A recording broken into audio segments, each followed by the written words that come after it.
Hello and welcome to another episode of the Jimmy Rex Show. Today on the podcast, I sit down with James Lawrence, the Iron Cowboy. This is a special episode. This was our first ever live podcast in front of about 100 people. And so the audio you might see is a little bit different than when I'm in my studio, but amazing audio. Really had a fun experience doing this. A little Q&A with him afterwards. We did our networking night. We do this once per month now. I'm going to do a live show here on the Jimmy Rex Show, and we're going to have different experts. So James, obviously, being the Iron Cowboy, just finished a 21-day water-only fast. The dude did 100 Ironmans 100 days in a row, actually did 101.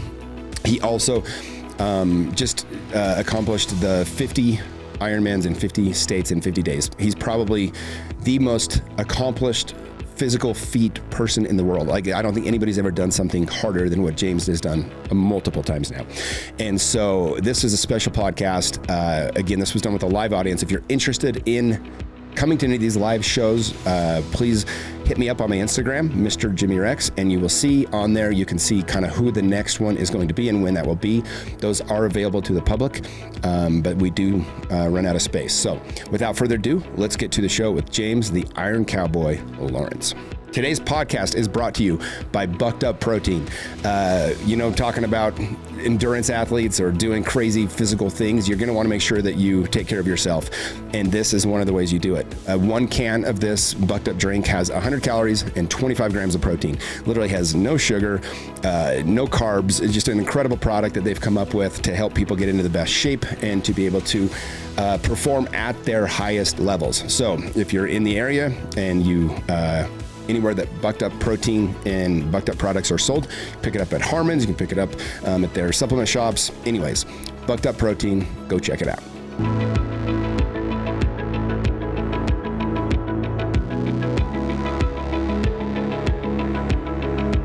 James, good to be here, man. Thanks, man. Fun setting, by the way, really cool. Dude, right? We got, close to 100 people here listening to us do a podcast. That's pretty cool. It's cool, man. I like it.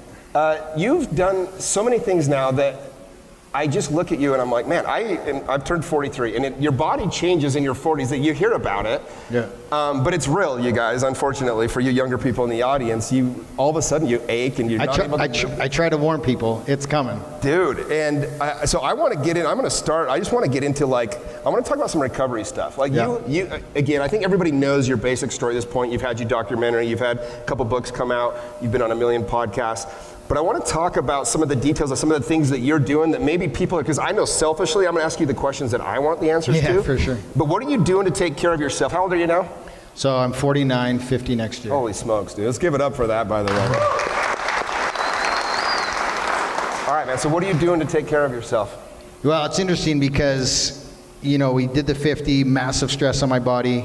6 years off, really got pushed into the speaking space, didn't even know it was a career at the time. Been now very blessed, done over 50 countries, approaching 1,000 stages, and have just been doing it full time for a decade. Wow. And the reason I bring that up is because I've had a front row seat to airports, convention centers, conferences, and the demographic is a lot of men, women also, but a lot of men in the corporate world, and then ages 40 to 70. And I have got a front row seat to coming off the jet, and there's 10 wheelchairs lined up for people to get into. And then I'm sitting there watching airports and just everything that happens around corporate events. And I'm starting to contrast I don't want to be that way when I'm 60. And I don't want to be that way when I'm 70. And I don't want to be like that when I'm 50, right? And so you start to dissect what you want and what you don't want. And then it's okay, what decisions do I need to make today in order to get the result that I want? Because the time to course correct is not 70 years old, right? That becomes, as I age, it becomes infinitely harder to make those changes or to reverse the damage that we've done.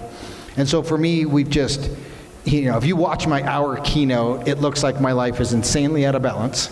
I only do these extreme things, but the only reason we're able to do the extreme things is because our massive emphasis on recovery and everything that it goes in there. If you were to come to my house, I've got the hyperbaric chamber. I've got the red light therapy bed, I've got the sauna, I've got the cold plunge, I've got the electric stem, I've got I have a world-class facility at my house.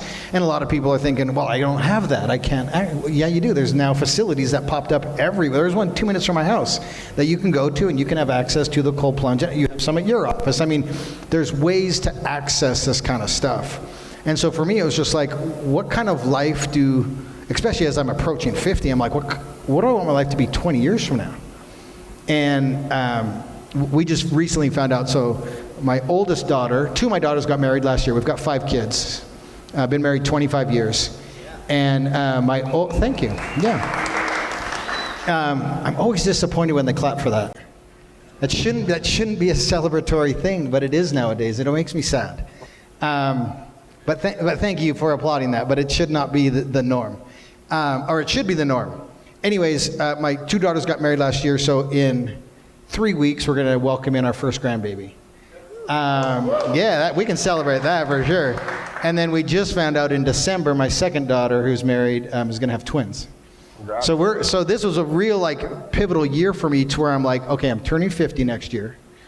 I've got a front row seat to chaos, confusion, middle America, corporate world. Airports is a great sample size. Conventions are a great sample size. And it was just like, what kind of grandfather do I want to be? And what type of life do I want into this next decade that I'm coming into? And so, yeah, to your point, recovery has been, or it's the reason we've been able to do these really hard challenges. And now it's even a hyper focus of mine, because, we do Q&As all the time. Number one question I get right after our session is, well, what's next? And I'm like, do you want me to die? I don't understand. I can't keep upping the ante. And so I came up with a clever answer, and it's just, I wanted to be the first 100-year-old to do an Ironman. And then I'm starting to think, okay, what do I have to do in my life today and for the next 50 years in order to accomplish that goal? And so now I've shelved that goal. That's a crazy goal, but I've shelved it, and all I have to do is focus on my daily inputs. Right? Because if I do that, it's going to take care of itself eventually. So now every single day I'm like, okay, if I really want to do an Ironman at 100, what choices do I need to make today in order to make that a reality? And that's how I framework all of my health and wellness and decisions that I'm making. I like that. I'm going to start making 50-year goals. I'm going to first guy to do an Ironman on the moon or something. There you go. There's no possible way to hold me accountable to it. With AI, we could do it tomorrow. It's so brilliant, though, Let's go. We really do, to have that vision in mind, right? Of okay, I make all my. It's funny because people ask me, they're like, well, how do you get away with, it seems like you don't even work that many hours now. It's like, everything that I get to benefit from today, I did 20 years ago. Yeah, for sure. And so you have to have that mindset. And the funny part about life is everything that's good for us long term hurts short term, or doesn't feel good, right? But everything that feels good short term, it's not really good for us long term for the most part. Okay, so we're gonna fast forward this because it is that topic. We were eventually going to talk about this thing that I did recently, and just so people know, I didn't do one thing one time that was hard and then continue to talk about it. It's truly who I am. And if you read our first book or have seen some of our documentaries, I sat on a Ferris wheel for 10 days to win a contest. So long story short, I sat on a Ferris wheel for 10 days, and that was kind of the first time I realized, okay, I've got power over my mind, and that's how you learn and grow, through difficulty and things like that. So that's been my entire mission. And so recently, I did a 21-day no food, water only fast.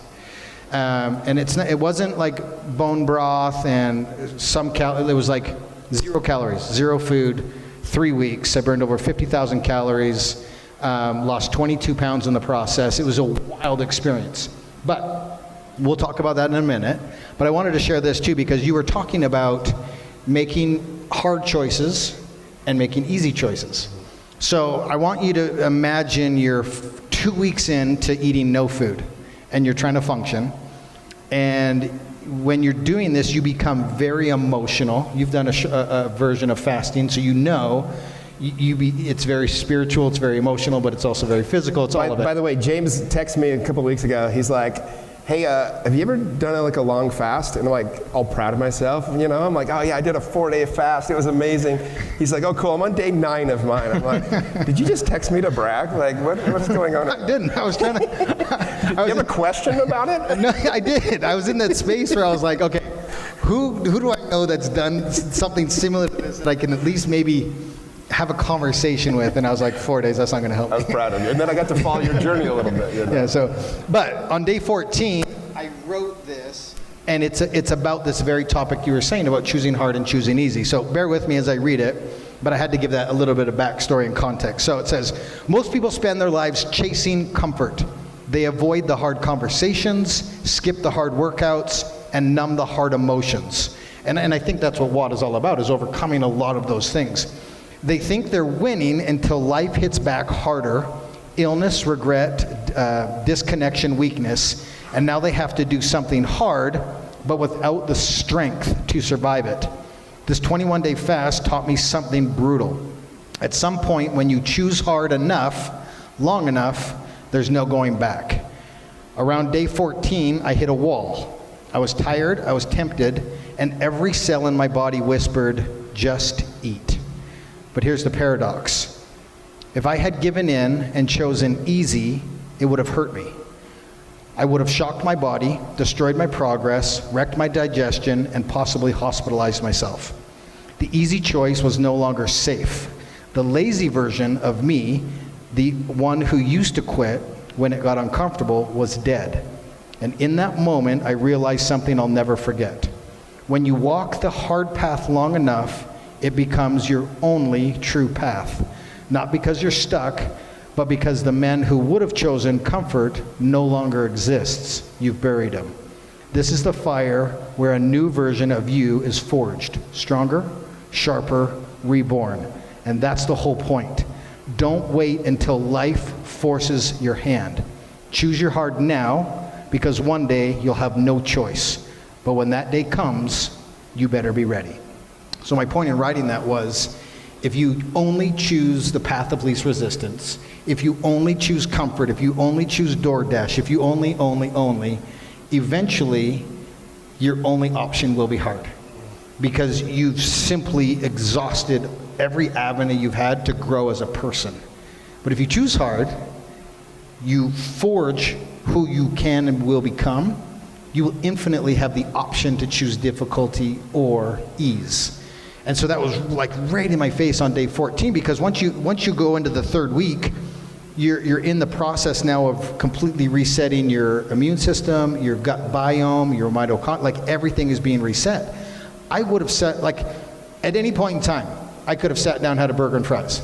It would have sent me into a diabetic coma like that. And so I got to this moment where I was like, I've chosen hard long enough that I now no longer have a choice to choose easy because it'll hurt me. And I found that like super fascinating as I was going on this journey and trying to like balance all of those things in my life about choosing, you know, the sub-core belief that I have of like you have to choose hard to get to where you want to be.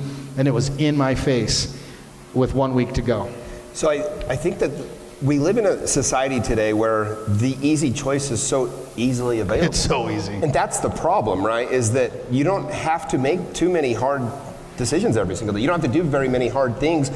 I mean, there is so much comfort, and comfort kills your dreams. Comfort kills progress. Comfort kills the body you want, the mind you want, the spirit that you want, right? And so, I mean, you were probably, again, the best in the world at doing this, but for the average Joe that can't even get out of bed when the alarm clock goes off, that's his hard, right? Or can't get himself to go on a 30-minute walk around the block. I mean, that to him is a hard.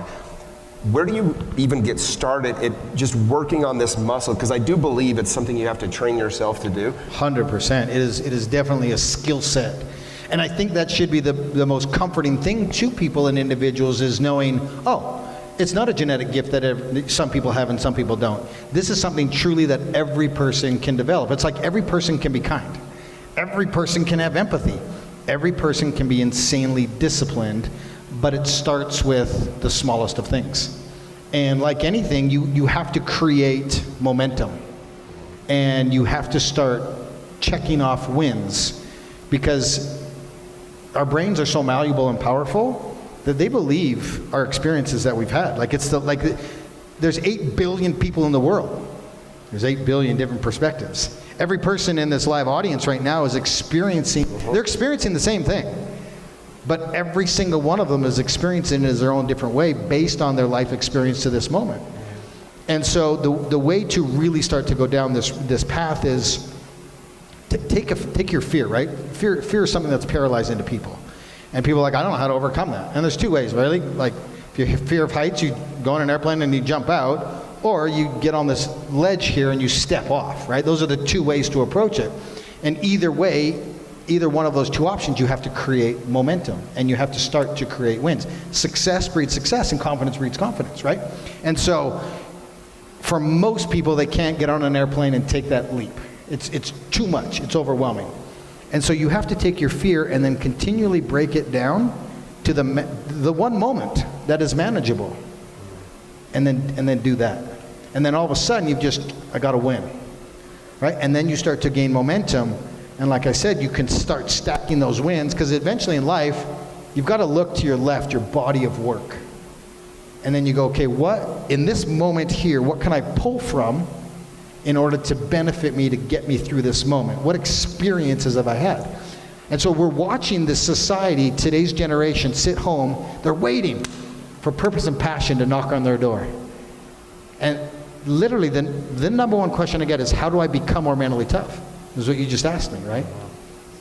It's by starting small and accumulating wins. So eventually you can look to your left and go, this is my body of work, and this will help me get through this moment. So I've seen a lot of guys, they'll get a little bit of momentum, or they'll get, they'll lose 20 pounds, or they'll do something well for 7 to 10 days, and then they drop off again.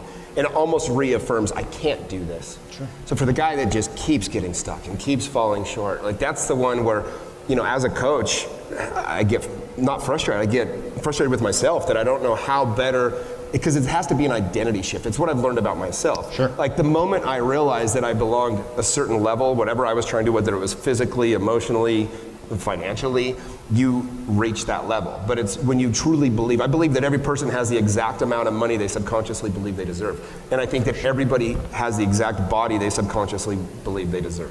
100%. And so what I want to kind of learn from you is and you literally took on an identity, the Iron Cowboy. How do you make the identity shift? Because that's the real shift you have to make to have lasting change, no matter what it's in. Yeah, one of the number one comments I get time and time again is, you are the most disciplined person I have ever met in my entire life. And I'm like, you do not know me. I'm a lazy turd, man. If people are like, I don't think you've met lazy people.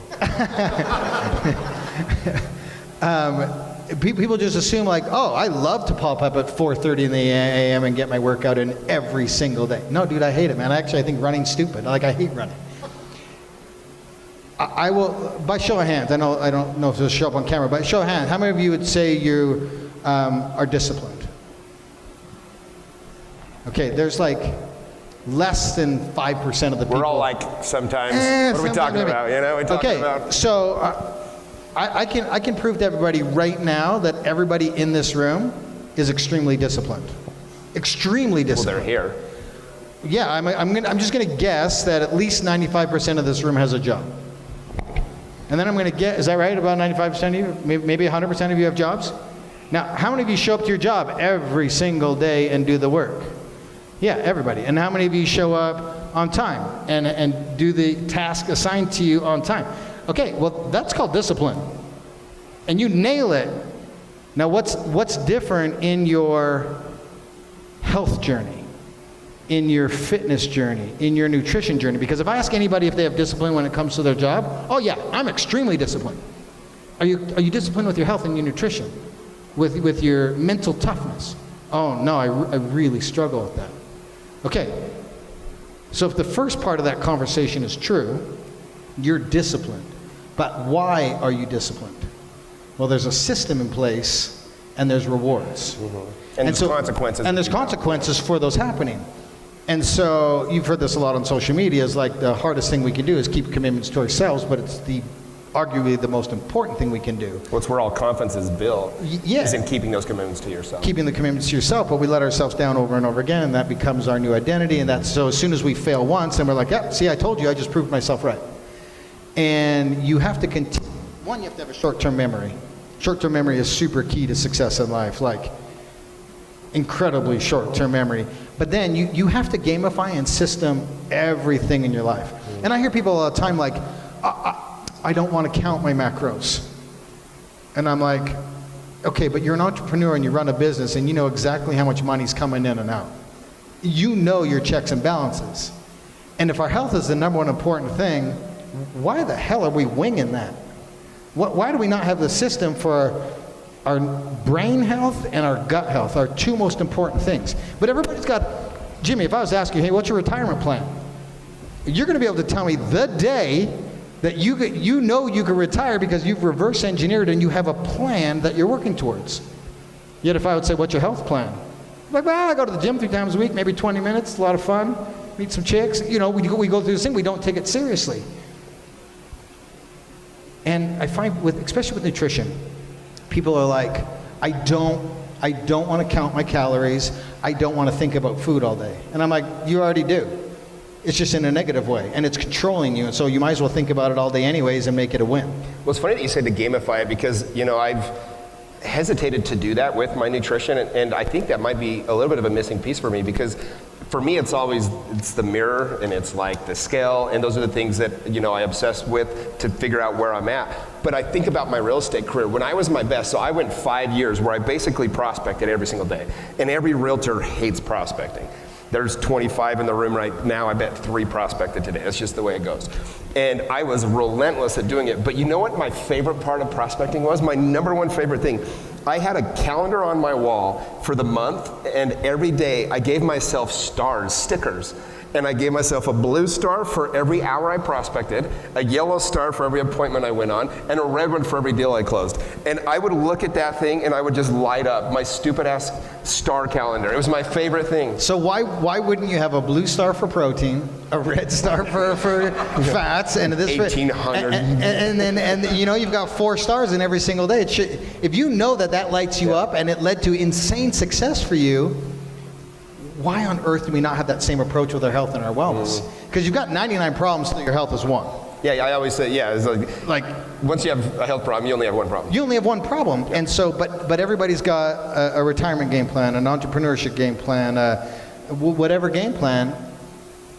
I've asked thousands of audiences.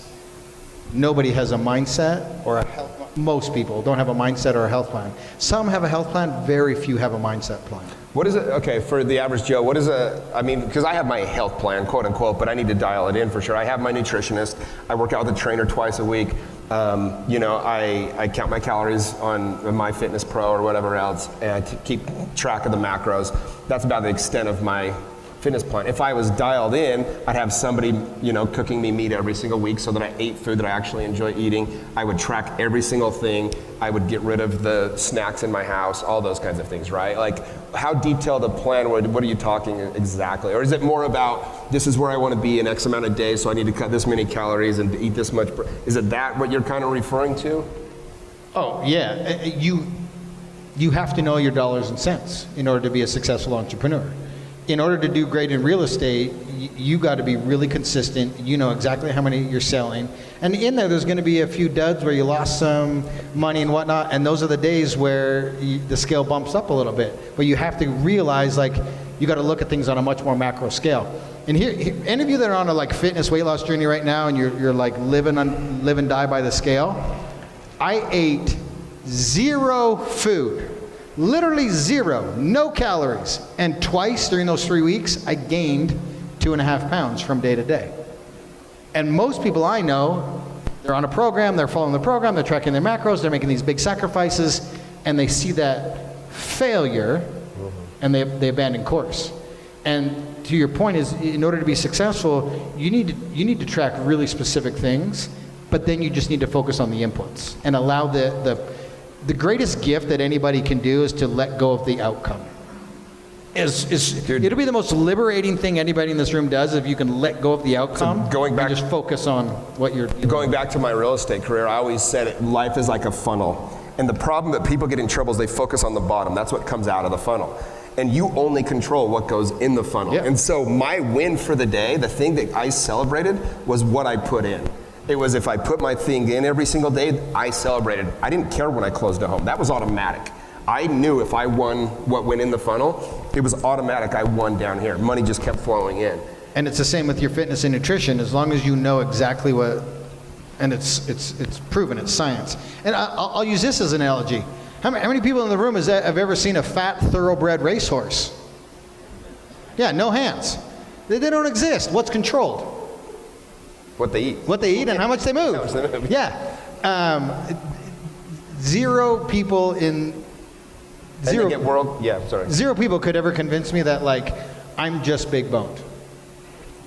I don't believe you. It's science. Now, yes, there's going to be a percent of a percent of a percent that like, yes, you have a massive hormonal imbalance. But man, those are massive outliers.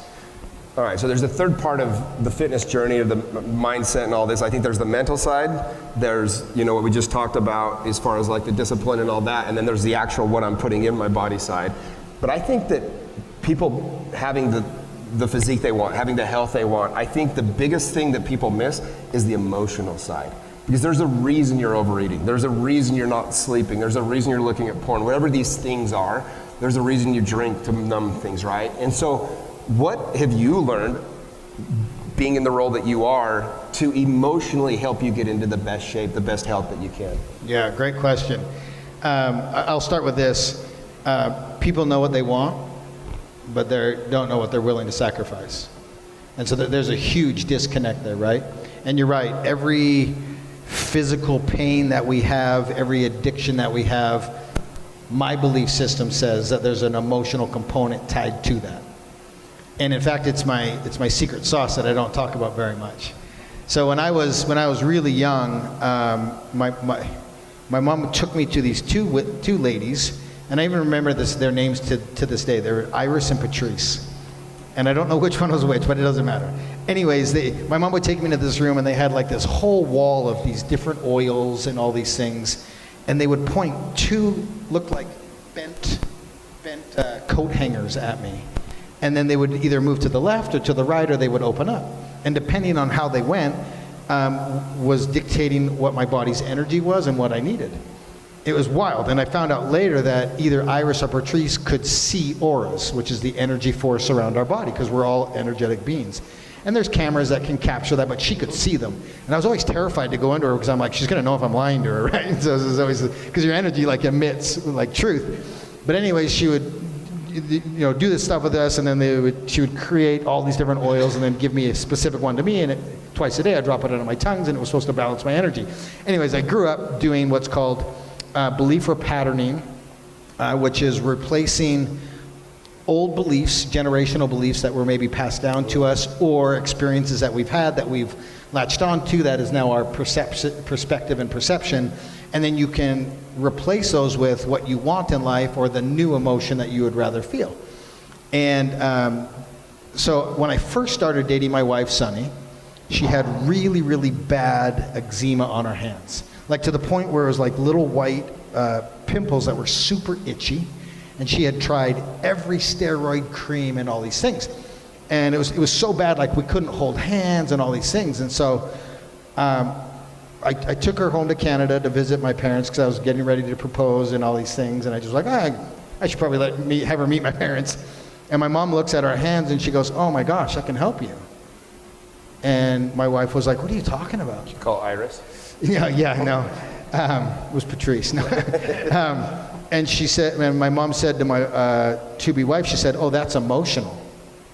And my wife goes, "Okay, you're crazy. I'm really reconsidering this." This was before this was cool. I haven't and this is way before this was mainstream, right? Because I grew up on all this stuff, and so my wife was like, "Okay," and she was like, "Just trust me, and let's do this emotional therapy session."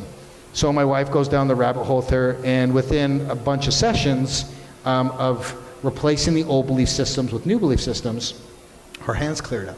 Wow. No steroid cream, no nothing. And so my wife was like, whatever this is, I'm all in.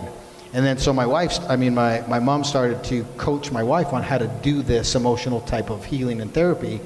My wife has now done it with all of our kids. And a huge part of this thing was anytime during the 50 or 100 or training, if my toe would hurt, if my knee would hurt, if my hip would hurt, if my quad would hurt, I knew it was something emotional. that needed to be addressed. And so I'd call my mom, I'd call my wife, and I was like, tag team this crap out of this thing, fix me, I gotta do an Ironman tomorrow. So we're actually on the 50. It's day 7, and we're headed to Colorado. We just finished Arizona, we're headed to Colorado, and we are broken, we're beat up, we're trying to figure out how to do this thing. And I make it all the way to the marathon part of the day 8 in Colorado, and all of a sudden my quad just grabs and locks, and I'm like, this is it. I made it 8 days. I'm going to consider that a victory. And I call my mom, and I'm like, hey, my quad just like felt like it tore. Call my wife, and she's like, well, let me do some work on it and see what's going on. And so she taps into my energy field, and I know this is a little woo-woo for a lot of people out there, but like, this is real stuff to me, and it's seriously my secret sauce. So she taps into my energy field, and it turns out that the quad specifically is in correlation to trying to control everything. And so, it was bang on, because it was early enough in the campaign that I was desperate. I wanted everything to go right, and I was micromanaging everybody. I wasn't just doing my job, trying to swim, bike, and run. I was trying to, where's the motorhome? What are the kids doing? What's the manager doing? What's the film crew doing? Like, I was really trying to control everything, because this is my baby, right? This is my future. This is my life. And it came down to that physical ailment had that emotional component to it. And so we did a series of statements, and we worked through it. And I woke up the next day, 0 pain. I thought I was going to be completely sidelined, like it's over, it's done. It was that bad. Wow. And then so a lot of people don't know this, but during the 50 and the 100 behind the scenes, like, we're doing this type of emotional therapy all the time. In fact, during the swim of the 100, it was the space that I felt the most safe in, because it was controlled. When we're out on the bike, hundreds of people, wind, elements, snow, I mean, it was everything. On the run, people are coming out and talking and everything. But in the water, it was just me and my thoughts. And I write about this in the new book, Iron Hope. But while I'm swimming, during those hour and 15 minutes, I'm literally talking and communicating to every part of my body and finding out what it's needing. And hey, ankle, I need you today, man. You're part of this team.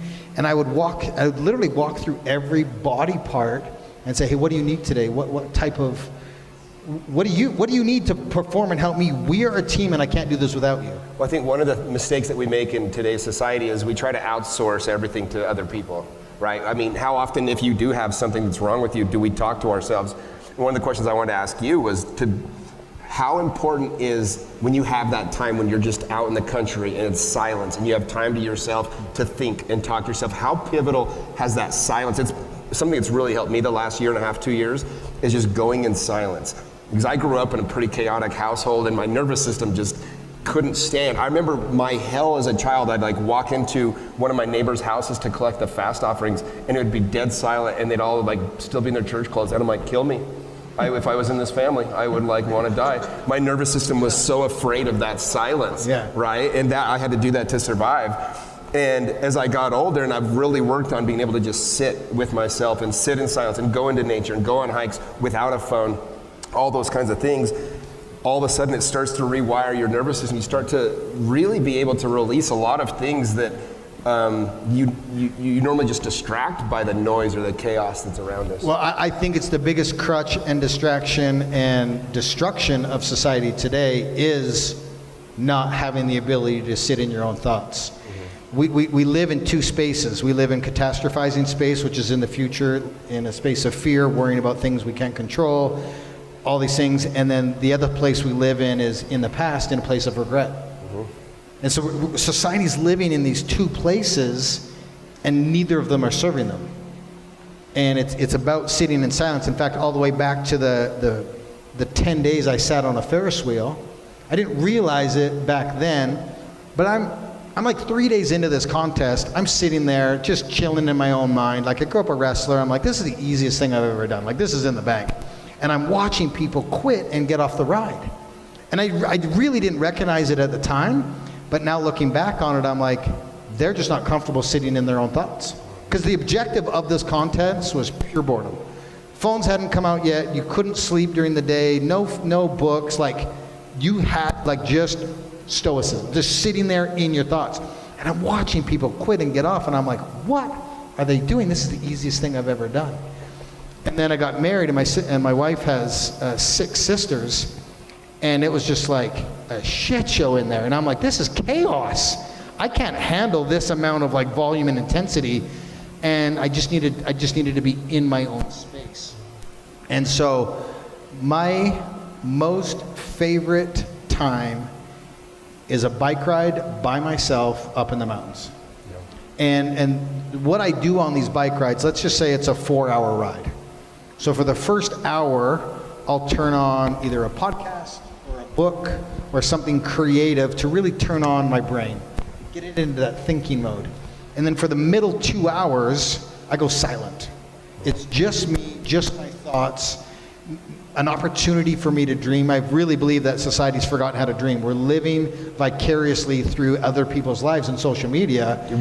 And I said that I did a social media fast for a month of May, and one of the main reasons I want to do it is I was sick of, I was like, my brain is probably just working other people's ideas 100%. Because I'm seeing them all day. I want to get fresh ideas for myself again. That was one of my main motivations for doing it. Well, and while I did that 21-day fast, we'll call it a month because I did a week-long refeed, so it's 28 days. I also did no music and no social media. Wow. So like it was this total cleanse. And in fact, when I went back onto social media, I got upset because of how toxic and negative it was out there. And I literally missed, because I went no music, no social media, I actually really like myself. And I think that's the other problem, is people don't like themselves. And without the distractions, they're sitting in their own minds, not forgiving themselves for the past, completely worried about a future, and they can't sit by themselves. And so my favorite time is opening with creativity, sitting in silence, and then coming home to some like just awesome tunes, right? So that's how I break up my really long sessions. But those sessions, Sunny gets a little bit worried when I disappear for 3-4 hours, and she's like, oh shit, he's coming home with some type of craziness. But it allows me to get out. It's my absolute grounding. It's the clarity of mind. It allows me to dream. And so yeah, I think that I challenge everybody in this room to unplug as often as you can, disconnect, and just figure out how to dream again and be okay with who you are. And first and foremost, forgive yourself for your past. That shit doesn't matter. Figure out what it is so you can move on. Allow yourself the freedom to be here today and to continue to dream. So that's I want to dive that's into really that the recipe. I mean, you brought that up at the end there, but I think we should dive into that a little bit, because I think one of the things I've learned to do is I give myself a lot of grace. You have to. Otherwise, you're not going to try anything. You're not going to do anything. Like, I know where I fall short. When people tell me, I'm like, yeah, I know. I know where my blind spots are. And what I've done is I've just said, like, I believe in a God that appreciates my effort, and he just likes that I'm willing to try things. He's like, at least because that's how I look at humans. I'm like, any human that's interesting, I'll spend time around. For sure. And so I'm like, I think God appreciates when we try to be interesting. I think it's just like, put yourself out there, try stuff, and fall short, and be like, you know what? Man, I really screwed that up. I would not do that the same way again. I think the purpose of this life is to make mistakes. I really do. And if somebody asks me today, and this will sound stupid and arrogant, but if somebody asks me today, hey James, have you ever made a mistake in your life? What's my answer? No, they were all learning experiences. Yeah. And I've made a ton of mistakes. But it only remains a mistake if I don't revisit it, self-reflect, sit in silence, and really understand, okay, what was my role in that failure? Like some of that accountability piece. Okay, now what was out of my control, and what can I change, and what did I learn? Now how can I do it better? Right? And that's why the 100 came to be, because we made mistakes on the 50 that we were heavily criticized for. Yeah, the elliptical or whatever. Yeah, and I can do a whole hour on what I learned from that moment and how it's blessed my life. I've made millions of dollars off of that mistake. And so to me, it's not a mistake. No, it's like the mistakes are the things that you end up having the most success from one way or another. Yeah, and if I again look to my left and look at my body of work over the past 20 years, it's the moments that one scared me that I said yes to, and that two that I stumbled and fell down and got back up, that are my most proud defining moments in my career. Because that's why we did the 100. It was because of the mistakes during the 50. And again, I didn't want to just do that over again. And so in my mind, I was like, okay, if I put the right team and systems in place, right? Creating discipline for yourself, and remove chaos and confusion, could we double what everybody said was impossible? And back to a previous point, when everybody from the outside looks in and says you're so disciplined, no, during the 50 and the 100, it was so structured that I knew exactly what I was doing every second of the day. And as soon as those campaigns were over, dude, I'm a mess. I don't know what to do today. And so that's how you have to structure your life. Like, you want to be disciplined, you have to inject insane structure into it to start, until it becomes more routine and habitual. And it's like, okay, now I've changed my identity. That's who I believe I am now. Now I am disciplined, but it's a byproduct of systems and beliefs. Yeah, I'm glad you mentioned that word a couple times, structure, because I think it is something that gets a little bit overlooked. It's one of the reasons that there are needs for a coach. You have coaches, you have people, you have all those people doing it for you. I have the same thing in my life. It's why We Are The Day is so powerful when people join it, because you're getting a structure to help you realize where you need to focus to do your work. Because otherwise, we don't know how to do those things. We don't know the things that we don't know. And it kind of wakes you up to and it gives you an outline of okay, this is what we can do. This is how success happens for other people. Well, and if we learned anything from the pandemic, it's we are a tribal people. I mean, highest rate in history of abuse, suicide, addiction, the whole gamut, the highest in history. Loneliness, depression, anxiety. Idiocy. Yeah, all of it, yeah. And so to me that says we thrive in a tribe. We thrive learning off of each other. Oh, you got that life experience? Great, share with me so I don't have to go through that. And I still might test the waters a little bit, but I'd rather learn off of other people so I don't make those same stupid mistakes. I don't love failing because it's hard. And no, inevitably we're going to fail, and that's how we're going to learn things. But if I can learn half the things because you failed, I'll take it. Well, I think that ultimately what this all comes down to is I think we have to want to be self-aware. Like, it's very easy to go through life and just accept the beliefs, the rituals that were passed on to you. Every single thing is mapped out for you. It's told what you're supposed to do in school, right? I think there was 10% of us like me that got in trouble every single day and kept having to go out to the hall and all those things because we just rejected this idea that this whole thing was going to be this structured that way. But that's where you have to put new structures into place so it doesn't fall apart. And I think that's kind of the whole fun of everything, is going, you know what? I'm going to find whose life is worth admiring, who's good at what I want to get good at, who do I look up to in this area. If I wanted to learn how to do an Ironman, I would absolutely call you first, right? I'd probably call Mr. Conti second, and guess what? I would guarantee you I would finish that Ironman if that's what I did, right? Because I'm going to use people that built a structure much better than what I had. That being said, I wouldn't go to somebody that's never done that and ask them for their structure. And so that's the fun of life, though, is finding those people. Who do I want to pull this from? Who do I want to pull this from? And then I create my own ideas and thoughts, and my life feels more like mine. I would rather live a life that's mine, full of mistakes, than live a life that isn't mine. I just took everybody else's, what they thought I should do. And at the end of your life, did you know it's the number one regret of the dying is that they didn't live a life that was authentically theirs. Yeah. It's the number one regret of the dying, because they weren't willing to try their own things, to make these mistakes. They settled for that safe path. And that's fine, but it's going back to what we said at the beginning. That's just the comfortable path, and everything you want is on the other side of that. Yeah, I want everyone to recognize that every journey has a humble beginning, and every expert that you see sucked when they first started. Mm-hmm. In fact, when I do my stage presentation, I put up a picture of me, and it's my very first ever triathlon. I'm in a pool, I'm wearing a nose plug, I'm gripping to the edge, and I joke and I say, nobody looks at that person that moment and says, that's the guy. Because it was the very beginning of my journey, and I'm so grateful I had the courage to suck and look like an idiot in that moment, because it's put me on a path that has changed my life. Yeah. And so the greatest gift that we can give ourselves is to, one, let go of the outcome, one, and two, let go of anybody else's opinion. And I'll tell the story real quick. So during the 50, I had crashed in Tennessee. I fell asleep on my bike and I crashed on the bike, and figured out how to get through that day. My hip was starting to swell up. I had road rash. We drive through the night. We get to Mississippi the next day. It's hurricane conditions, weather warnings, dangerous lightning. Everything in the world in that area is canceled. Everything on the news is stay indoors. So we do the swim, the bike, we're outside, we're in these crazy elements. And over the last few miles of the marathon, I looked at my team and I was like, guys, if we have a chance of continuing to raise money for the childhood obesity epidemic, I got to figure out how to heal this hip and everything. So I'm like, we used an elliptical a ton in training. I'm going to do the last 2 miles on the elliptical. We took the finish line picture, we posted it online, we drove to the next day. I wake up the next morning to hatred. Like keyboard warriors, online bullies, they were just waiting for this moment for us to fail.